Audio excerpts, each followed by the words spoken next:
لله وكفى وسلام على عباده الذين اصطفى أما بعد أعوذ بالله من الشيطان الرجيم بسم الله الرحمن الرحيم خذ من أموالهم صدقة تطهرهم وتزكيهم بها وصل عليهم إن صلاتك سكن لهم سبحان ربك رب العزة عما يصفون وسلام على المرسلين والحمد لله رب العالمين اللهم صل على سيدنا محمد وعلى آل سيدنا محمد وبارك۔ ہم اس مادی دنیا میں زندگی گزار رہے ہیں تو زندگی کا تعلق اسباب کے ساتھ ہے۔ مشاہدہ یہی ہے کہ جس بندے کے پاس مال و دولت ہوتا ہے وہ ہر طرح کی سہولت حاصل کر لیتا ہے، اسباب مہیا کر لیتا ہے۔ مکان اچھا ہوگا، گاڑی اچھی ہوگی، کھانے اچھے ہوں گے، لباس اچھا ہوگا، ہر چیز اچھی ہوگی۔ تو لامحالہ طور پر ہر بندے کے دل میں یہ ہوتا ہے کہ میرے پاس مال کی کثرت ہونی چاہیے۔ مال کو اللہ تعالیٰ نے قرآن مجید میں خیر بھی کہا ہے، اِنَّهُ لِحُبِّ الْخَيْرِ لَشَدِيدٌ۔ تو مال میں اچھائی بھی ہے کیا کہ جس بندے کے پاس کچھ بھی نہیں ہوتا وہ دوسروں کا محتاج ہوتا ہے۔ نبی اسلام نے ارشاد فرمایا کاد الفقر ان یکون کفرا، قریب ہے کہ تنگ دستی تمہیں کفر تک پہنچا دے۔ تو تنگ دست آدمی کا تو ایمان ہی خطرے میں ہوتا ہے، وہ دوسروں کا محتاج ہوتا ہے۔ جیسے ہمارے ملکوں میں آج کل اقتصادی تنگی ہے تو ہم پھر قرضہ لیتے ہیں کافروں سے اور پھر کافر اپنی شرطیں منواتے ہیں، وہ کمبخت دین کے خلاف کام ہم سے کرواتے ہیں۔ آپ اس کا مشاہدہ کرتے ہی رہتے ہیں۔ تو جس بندے کے پاس مال و دولت نہیں اس کا ایمان بھی خطرے میں۔ اس لیے مال جو ہے وہ انسان کے ایمان کے لیے ڈھال ہوتا ہے۔ جس کا کام کاروبار اچھا ہے وہ اپنے سکون کے ساتھ عبادت بھی کر سکتا ہے، نیکی بھی کر سکتا ہے، اس کو کسی کی پرواہ نہیں ہوتی۔ لیکن غریب آدمی امیروں کا محتاج ہوتا ہے۔ تو مال کی مثال چھری کی مانند ہے۔ چھری کا اچھا استعمال ہو تو چھری اچھی ہے اور غلط استعمال ہو تو چھری بری ہے۔ یہی حال مال کا ہے۔ مال کا استعمال اچھا ہے تو مال اچھی چیز ہے اور اگر استعمال برا ہے تو مال بری چیز ہے۔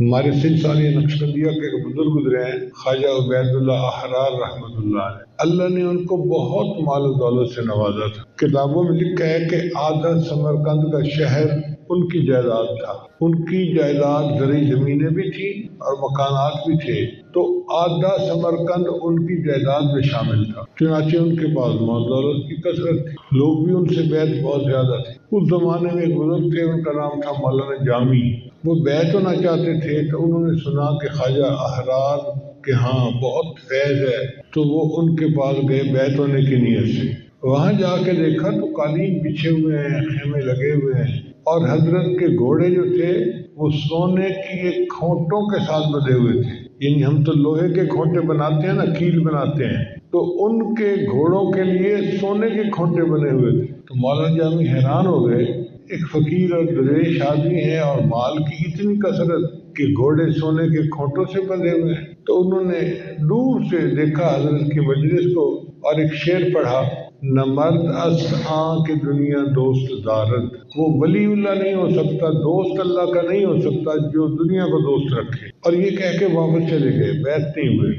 اللہ کی شان دیکھیں کہ راستے میں ایک جگہ تھک گئے تو دوپہر کو قیلولہ کے لیے سو گئے۔ جب سوئے تو انہوں نے خواب دیکھا کہ قیامت کا دن ہے اور لوگ افرتفری کے عالم میں ہیں۔ کچھ لوگوں نے مولانا جامی کو گھیرا ہوا ہے اور وہ مطالبہ کرتے ہیں کہ جی ہمیں ہمارا حق دو، تم نے غیبت کی تھی، فلاں کیا تھا، فلاں کیا تھا، ہمارا حق بنتا ہے۔ اب حق مانگنے والے اتنے ہیں کہ مولانا جامی ساری زندگی کی نیکیاں دے دیں تو بھی ادا نہیں ہو سکتا۔ تو بہت پریشان ہے کہ آج میری جان کیسے چھوٹے گی۔ اس پریشانی کے عالم میں نے دیکھا کہ خواجہ احرار جو تھے وہ تشریف لائے اور ان کے ساتھ ایک بڑی جماعت تھی۔ جب قریب آئے تو خواجہ احرار کھڑے ہوئے اور انہوں نے پوچھا کہ لوگوں نے آپ کو کیوں تنگ کیا ہوا ہے؟ حضرت ان کے میں نے حقوق دینے اور یہ اپنے حقوق کا مطالبہ کر رہے ہیں۔ تو خواب میں حضرت نے فرمایا اچھا ہمارے نام اعمال میں سے نیکیاں ان کو دے دو۔ اب جب انہوں نے اپنے نام اعمال سے نیکیاں ان کو دے دی تو مولانا جامی کی آنکھ کھل گئی۔ تو مولانا جامی سوچنے لگے کہ میں تو دیکھ کے آ گیا تھا واپس کہ یہ اللہ کے ولی نہیں ہے، مگر کوئی مسئلہ تو ہے تو یہ اللہ کے دوست، چلو پھر جاتا ہوں۔ مولانا جامی دوبارہ آ گئے اب جب آئے تو پھر وہ آئے حضرت کے پاس اور ان کو آ کے مصافحہ کیا، ملاقات کی۔ ان کا کشف اتنا تھا کہ اللہ نے ان کے دل میں سب ڈال دیا۔ انہوں نے پوچھا مولانا جامی آپ پہلے آئے تھے تو کیا شعر پڑھ کے گئے تھے؟ نہیں حضرت کچھ نہیں بس ایسے ہی تھا۔ حضرت میں نہیں پڑھو جو آپ نے پڑھا تھا۔ تو مجبوراً بتانا پڑا کہ میں نے شعر پڑھا تھا، نہ مرد اس آں کہ دنیا دوست دارد۔ وہ ولی نہیں ہو سکتا، دوست اللہ کا نہیں ہو سکتا، مرد نہیں ہو سکتا جو دنیا کو دوست بنائے۔ تو خواجہ عبید اللہ رحمۃ اللہ نے شعر کو مکمل کیا، فرمایا نہ مرد استاں کہ دنیا دوست دارد، اگر دارد برائے دوست دارد۔ اگر دنیا ہو تو اللہ کے لیے ہونی چاہیے، اپنی ذات کے لیے نہیں ہونی چاہیے۔ تو میرے پاس اگر ہے تو میں اس سے اللہ کی مخلوق کو فائدہ پہنچاتا ہوں، مہمان نوازی کرتا ہوں اور اللہ کے راستے میں خرچ کرتا ہوں۔ تو بات 100% ٹھیک ہے کہ اگر اللہ تعالیٰ کسی کو مال دے تو یہ اللہ کے لیے ہے، اس کو اللہ کے دین پہ خرچ کرنا چاہیے۔ حدیث مبارکہ میں ہے کہ اللہ تعالیٰ اپنے بال بندوں کو بہت رزق دے دیتے ہیں جو ان کی ضرورت سے زائد ہوتا ہے، مگر اللہ تعالیٰ وہ زائد رزق اس لیے دیتے ہیں کہ وہ غریبوں کو یا حاجت مندوں کو رزق پہنچا دیں۔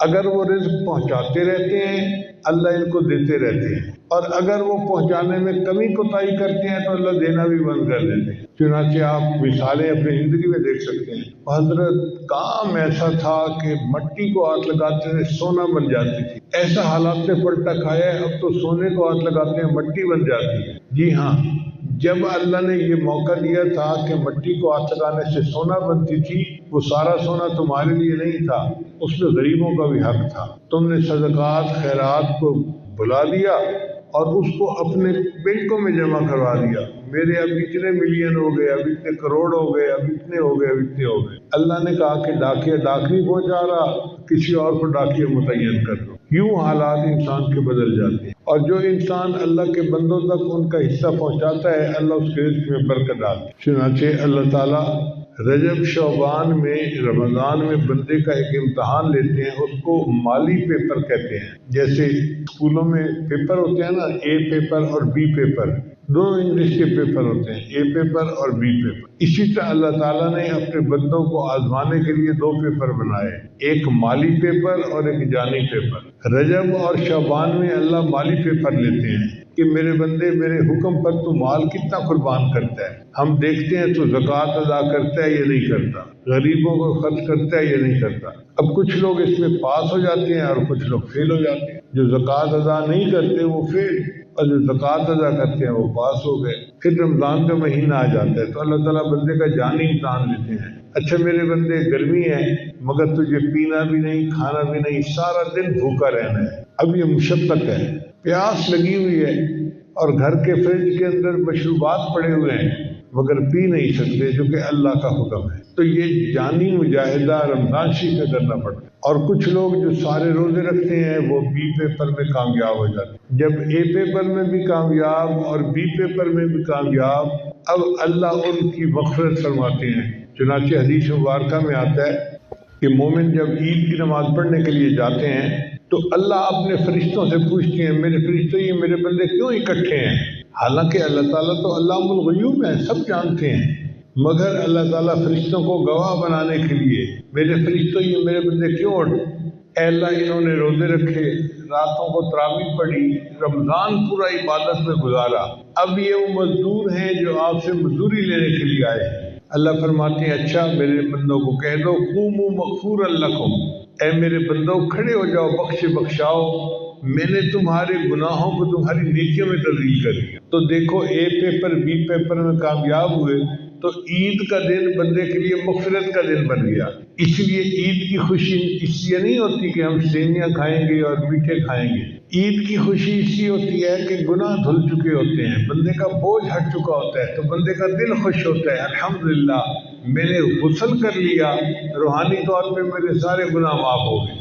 اب یہ وقت آنے والا ہے۔ چنانچہ حدیث مبارکہ میں آتا ہے کہ نبی علیہ الصلوۃ والسلام دعا مانگا کرتے تھے اللہم بارک لنا فی رجب و شعبان وبلغنا رمضان، اے اللہ ہمیں رجب اور شعبان میں برکت عطا فرما اور بخیریت ہمیں رمضان تک پہنچا۔ اب رجب کے 2-4 دن رہ گئے، باقی رجب ختم ہونے میں، تو شعبان آنے والا ہے۔ اس کا مطلب یہ ہے کہ ان مہینوں میں ہمیں اپنے مال کی زکوٰۃ ادا کرنی ہے تاکہ ہم پہلے پیپر میں کامیاب ہو جائیں۔ شیطان دل میں یہ ڈالتا ہے کہ اگر تم نے اتنے لاکھ روپے زکوٰۃ میں دے دیے تو تمہارا پیسہ کم ہو جائے گا، حالانکہ مال ادا کرنے، زکوٰۃ ادا کرنے سے مال میں برکت ہوتی ہے۔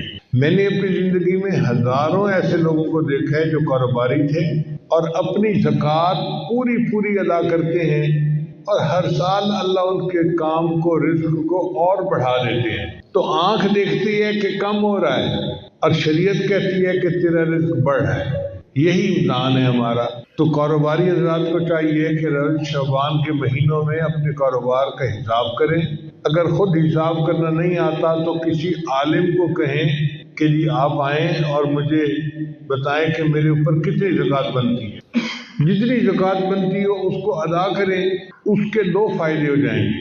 ایک تو آپ کا مال اللہ کی حفاظت میں آ جائے گا، اور دوسرا مال پاک ہو جائے گا۔ اللہ تعالیٰ اپنے حبیب سے کو ارشاد فرماتے ہیں، خذ من اموالہم صدقۃ تطہرہم وتزکیہم بہا۔ اے میرے حبیب صلی اللہ علیہ وسلم، آپ ان سے زکوٰۃ وصول کیجئے تاکہ ان کا مال پاک ہو جائے اور ان کے دل صاف ہو جائیں۔ تو زکوٰۃ ادا کرنے سے دو کام ہوتے ہیں، ایک تو مال پاک ہو گیا، وائٹ ہو گیا اللہ کے ہاں، اور دوسرا دل بھی صاف ہو جاتا ہے۔ صرف مال ہی پاک نہیں ہوتا، دل بھی صاف ہوتا ہے۔ اور اللہ فرماتے ہیں کہ اے میرے حبیب وصلی علیہم، ان کے لیے آپ دعائیں کیجئے، ان صلاتک سکن لہم، آپ کی دعائیں ان کو دل کا سکون عطا کریں گی۔ اب بتائیں، اللہ جب نسخہ خود بتا رہے ہیں کہ دل کے سکون کا کیا ہے، تو اگر کوئی بندہ غریب کو یا مسکین کو یا مدارس میں اپنے زکوٰۃ کا مال دے گا اور وہ دعا کریں گے تو پھر دینے والے کو کیوں نہیں سکون ملے گا؟ پچھلے دنوں ایک کاروباری بندے سے میری ملاقات ہوئی، اس نے کہا جی کہ میرے والد صاحب ہر سال پوری زکوٰۃ ادا کرتے ہیں۔ میں نے کہا پھر تو اور برکت ہوگی آپ کے کام میں۔ کہنے لگا اللہ نے اتنی برکت دی کہ ہماری سوچوں سے زیادہ۔ میں نے کہا مجھے کوئی واقعہ سنائیں۔ کہنے لگے ہم نے پوری زکوٰۃ رمضان میں ادا کر دی، اور اس کے بعد سندھ کے اندر طوفان آ گیا، جیسے سیلاب آتا ہے۔ تو کہنے لگا کہ جو ڈی سی او صاحب تھے نا، وہ آئے میرے والد صاحب کے پاس اور انہیں کہنے لگے کہ دیکھیں اس موقع پہ ہمیں سندھ کے لوگوں کے لیے کچھ امداد بھیجنی ہے۔ بھئی ہم تو زکوٰۃ کا پورا مال دے چکے ہیں۔ اس نے کہا جی ضرورت اب پڑی ہے تو ہم اب آپ کے پاس آئے ہیں، آپ کچھ نہ کچھ کریں۔ کہنے لگے میرے والد صاحب نے ہمت کی اور 4 کروڑ روپے کا سامان لے کر ان سیلاب زدگان کے لیے بھیجا۔ اب آپ اندازہ کریں کہ کتنا بڑا دل اللہ نے اس کو دیا ہوگا کہ جس نے 4 کروڑ روپے کا سامان غریبوں میں تقسیم کیا۔ کہنے لگے کہ ابھی 1 مہینہ نہیں گزرا تھا، چیزوں کے ریٹ میں تبدیلی ہوئی، اور جو خام مال ہمارے پاس پڑا ہوا تھا اس خام مال میں سے ہمیں 40 کروڑ کا فائدہ ہو گیا۔ 4 کروڑ دیے تھے اللہ کے راستے میں، اللہ نے 10 گنا کر کے وہ مال واپس پہنچا دیا۔ میں نے اپنی زندگی میں ہزاروں مرتبہ اس کو 10 گنا ہو کے واپس کرتے دیکھا۔ تو پہلے پیپر میں کامیابی کا طریقہ یہی ہے کہ جو زکوٰۃ بنتی ہو، یا عشر بنتا ہو، یا جانوروں میں سے زکوٰۃ ہو، یا سونے چاندی کی زکوٰۃ ہو، وہ پوری ادا کریں، پھر دیکھیں برکت کیسی ہے۔ اس میں سمجھنے والی بات یہ ہے کہ اللہ تعالیٰ نے مال پر زکوٰۃ نہیں لگائی، فالتو مال جو نصاب کا مال تھا اور 1 سال آپ کے پاس پڑا رہا، آپ کے کام کا نہیں تھا، فالتو تھا، سرپلس تھا، اس پر زکوٰۃ لگتی ہے۔ بھائی دیکھیں اللہ تعالیٰ اگر چاہتے تو حکم دے دیتے کہ میرے بندے جو تیری ضرورت کا ہے وہ تیرا، اور ضرورت سے زیادہ ہے تو وہ سب غریبوں کا سب غریبوں میں تقسیم کر دو، تو ہم 100% مال غریبوں میں تقسیم کرنے کے پابند ہو جاتے۔ مگر میرا مالک کتنا کریم ہے، اس نے کہا نہیں، جو تمہارے پاس فالتو مال ہے نا، اس میں سے 2.5% تم غریبوں میں تقسیم کرو، اور 97.5% جو ہے وہ تمہاری تنخواہ تمہارے لیے حلال ہے۔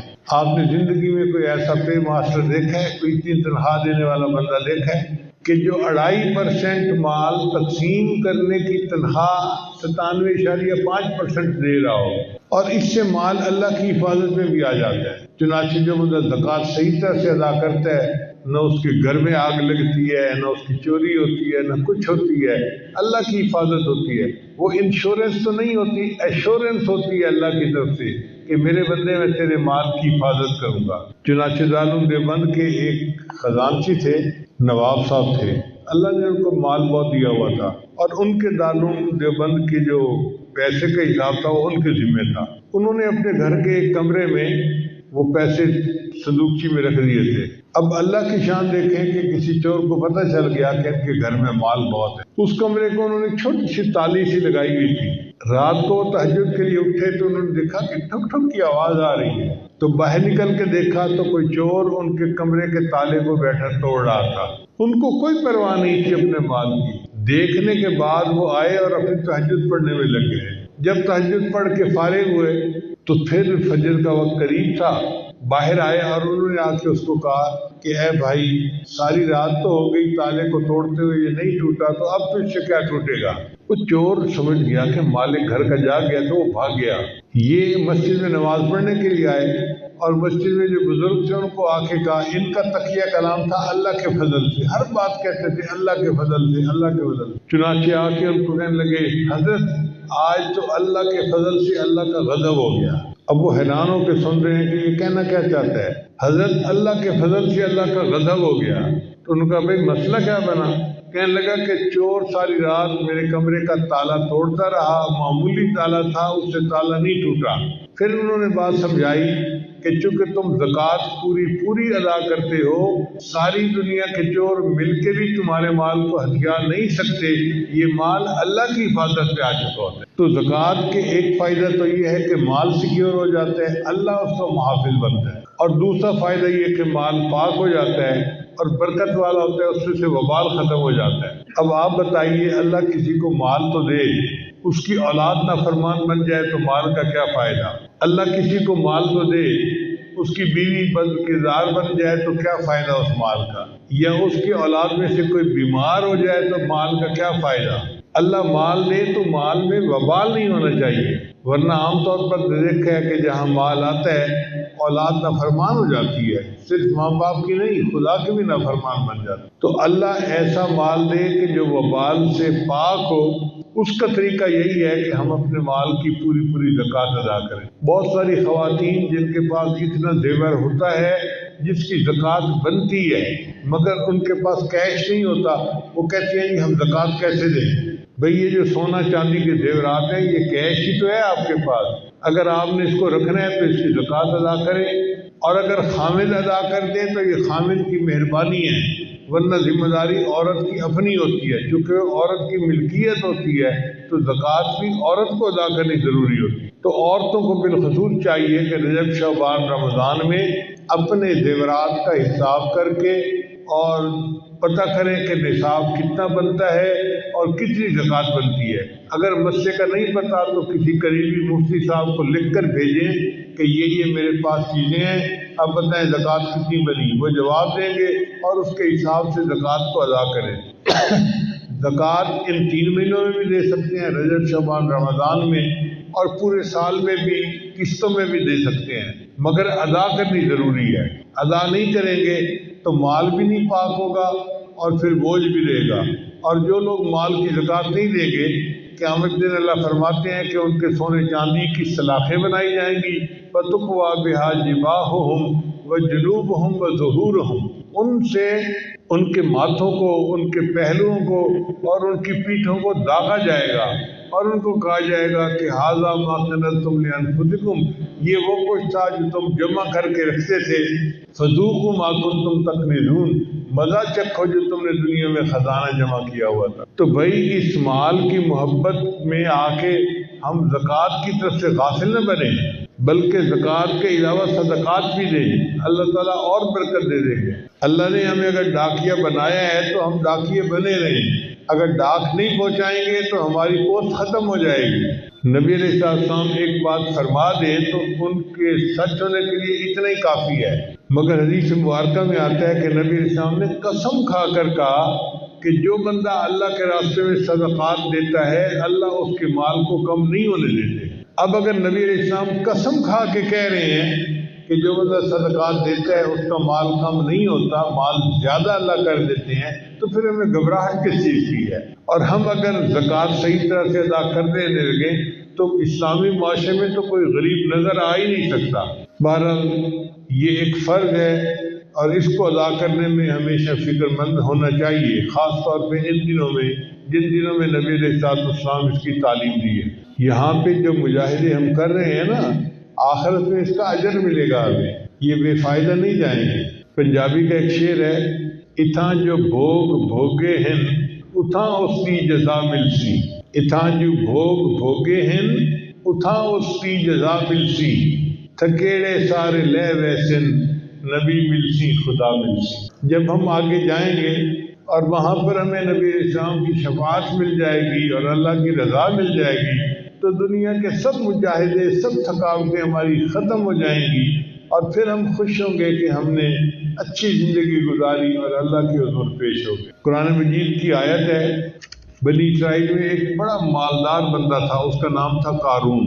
ان قارون کان من قوم موسیٰ فبغى علیہم، قارون موسیٰ علیہ السلام کی قوم میں سے تھا، پھر شرارت کرنے لگا ان پر۔ وآتیناہ من الکنوز، اور ہم نے دیے تھے اس کو خزانے، ما ان مفاتحہ لتنوء بالعصبۃ اولی القوہ، اس کے خزانوں کی، گوداموں کی چابیاں اتنی تھیں کہ بڑے طاقتور بندے بھی اس کا بوجھ نہیں اٹھا سکتے تھے، یعنی منوں ٹنوں کے حساب سے تو چابیوں کا بوجھ تھا۔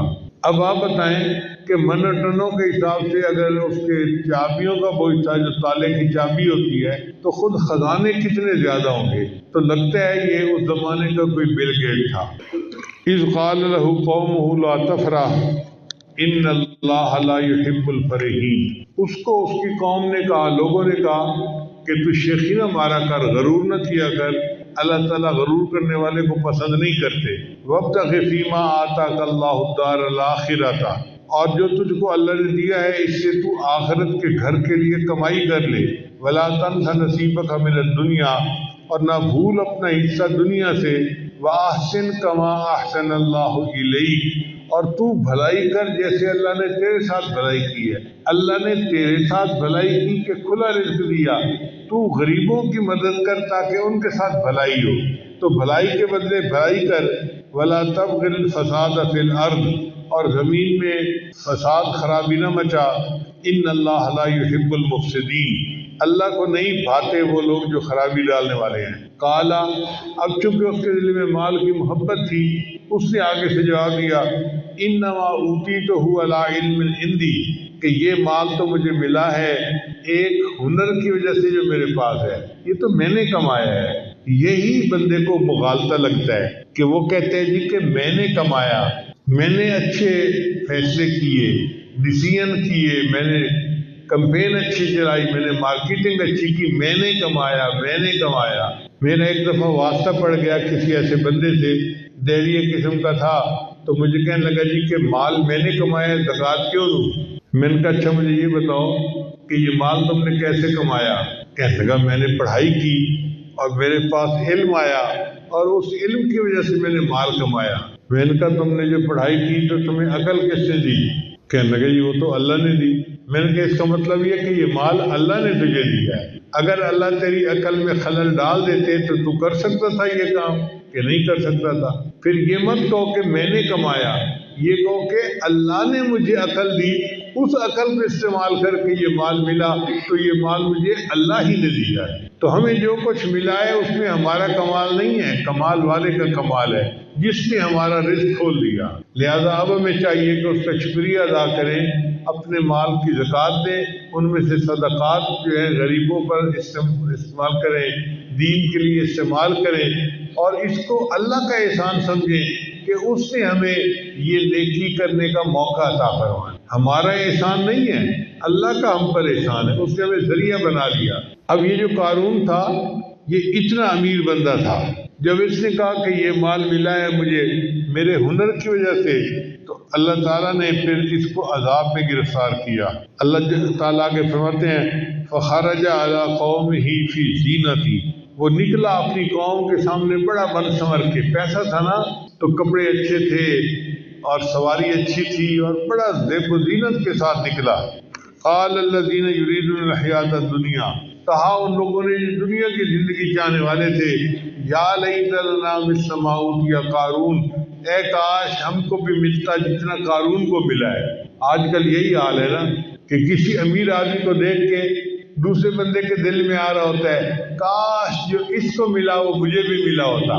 انہ لذو حظ عظیم، بے شک اس کی بڑی قسمت ہے، بڑا قسمت والا بندہ ہے۔ وقال الذین اوتوا العلم، اور کہا ان لوگوں نے جن کو اللہ نے علم عطا کیا تھا، ویلکم، ہائے تمہاری خرابی، ثواب اللہ خیر لمن آمن وعمل صالحا، اللہ کا دیا ثواب بہتر ہے اس کے واسطے جو یقین لائے اور نیک اعمال کرے، ولا یلقاها الا الصابرون، اور انہی کے دل میں پڑتی ہے جو سہنے والے ہیں۔ یعنی یہ بات انہی کو سمجھ میں آتی ہے جو صبر کرنے والے ہوتے ہیں کہ دنیا کا وقت تو گزر ہی جائے گا، اگر آخرت کی کامیابی ہو گئی تو یہ اصل کامیابی ہے۔ اللہ فرماتے ہیں فَخَسَفْنَا بِهِ وَبِدَارِهِ الْأَرْضِ، پھر ہم نے قارون کو اور اس کے گھر کو خزانوں سمیت زمین کے اندر دھسا دیا۔ فَمَا كَانَ لَهُ مِنْ فِئَةٍ يَنْصُرُونَهُ مِنْ دُونِ اللَّهِ، پھر نہ ہوئی اس کی کوئی جماعت جو مدد کرتی اس کی اللہ کے سوا، وَمَا كَانَ مِنَ الْمُنْتَصِرِينَ، اور نہ وہ خود مدد لا سکا۔ تو دیکھیں کتنا امیر تھا مگر بالآخر زمین کے اندر دھسا دیا گیا اور اللہ نے اس کو اس کے مال و دولت کے باوجود برباد کر دیا۔ تو مال و دولت کی محبت میں آ کے ہم زکوٰۃ ادا کرنے میں سستی نہ کریں، یہ مال و دولت ہمیں نہیں بچائے گا قبر کے عذاب سے یا آخرت کے عذاب سے، ہمیں اللہ کے حکم پر عمل کرنا یہ بچائے گا، چنانچہ دنیا بھی ہماری اچھی رہے گی اور آخرت بھی اچھی رہے گی۔ لہذا دعا ہے کہ اللہ تعالیٰ ہمیں پابندی کے ساتھ اپنے اس حکم پر عمل کرنے کی توفیق عطا فرمائے۔ جو نعمت اللہ نے دی ہے ہم اس کا شکر ادا کریں، اور جو ہماری ضرورت سے زیادہ ہے نصاب کے اعتبار سے اس کا حساب کر کے غریبوں کے اندر زکوٰۃ ادا کریں، اور اس کے مسائل کو سیکھنا بھی لازم ہے۔ یہ نہیں ہے جی کہ میں تو مسئلے کا پتہ نہیں ہم کیا کریں، نہیں، اگر ہمارے اوپر زکوٰۃ فرض ہے تو اس کے مسائل کو سیکھنا بھی ہمارے اوپر فرض ہے۔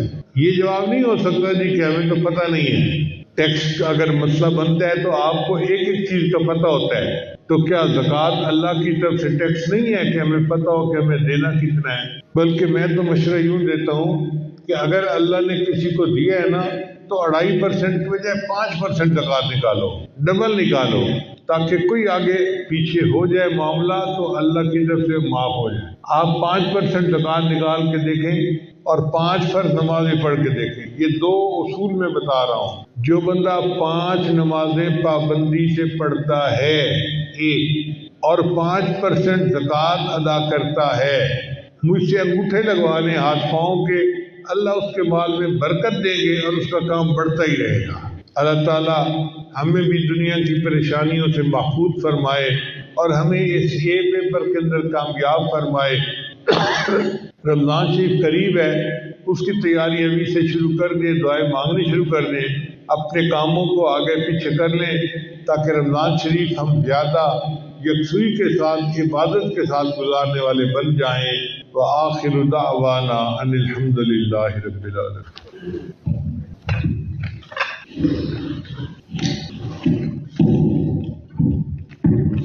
توبہ کے کلمات دعا سے پہلے توبہ کے کلمات پڑھ لیجئے، پڑھتے جائیے۔ بسم اللہ الرحمن الرحیم، لا الہ الا اللہ محمد الرسول اللہ، آمنت باللہ وملائکتہ وکتبہ ورسلہ والیوم الآخر والقدر خیرہ وشرہ من اللہ تعالی والبعث بعد الموت، آمنت باللہ کما ہوا باسمائہ وصفاتہ وقبلت جمیع احکامہ، اقرار باللسان وتصدیق بالقلب، اشہد ان لا الہ الا اللہ واشہد ان محمدا عبدہ ورسولہ، استغفر اللہ ربی من کل ذنب واتوب الیہ برحمتک یا ارحم الراحمین۔ ان کلمات کو پڑھنے سے ہم تو بتائے ہو چکے ہیں، چند معمولات ہیں جن کو باقاعدگی سے کریں گے اللہ تعالیٰ دل کو منور کریں گے۔ ان میں پہلا عمل ہے 100 مرتبہ استغفار صبح شام پڑھنا، استغفر اللہ ربی من کل ذنب واتوب الیہ۔ دوسرا ہے 100 مرتبہ درود شریف صبح شام پڑھنا، اللہم صلی علی سیدنا محمد وعلی آل سیدنا محمد وبارک وسلم۔ تیسرا ہے قرآن مجید کی تلاوت روزانہ کرنا۔ چوتھا ہے چلتے پھرتے ہر وقت اپنے دل میں اللہ کو یاد کرنا، دست بگار دل و یاد، ہاتھ کام کاج میں مشغول اور دل اللہ تعالیٰ کی یاد میں مشغول۔ اور پانچواں عمل ہے مراقبہ صبح شام 15-20 منٹ کے لیے کرنا۔ مراقبے کا طریقہ بہت آسان ہے کہ وقت فارغ ہو تو آپ تھوڑی دیر کے لیے آنکھوں کو بند کر کے اللہ سے لو لگا کے بیٹھ جائیں کہ اللہ کی رحمت آ رہی ہے، میرے دل میں سما رہی ہے، میرے دل کی ظلمت اور سیاہی دور ہو رہی ہے اور میرا دل اللہ اللہ اللہ کہہ رہا ہے۔ انشاءاللہ یہ 10-15 منٹ کا مراقبہ آپ کے دل کو منور کرے گا اور آپ اس کی حلاوت کو خود محسوس کریں گے۔ دعا کر لیجیے۔ سبحان ربی اللہم صلی ربنا ظلمنا صلی اللہ تعالی علی حبیبی سیدنا محمد وآلہ واصحابہ اجمعین برحمتک یا ارحم الراحمین۔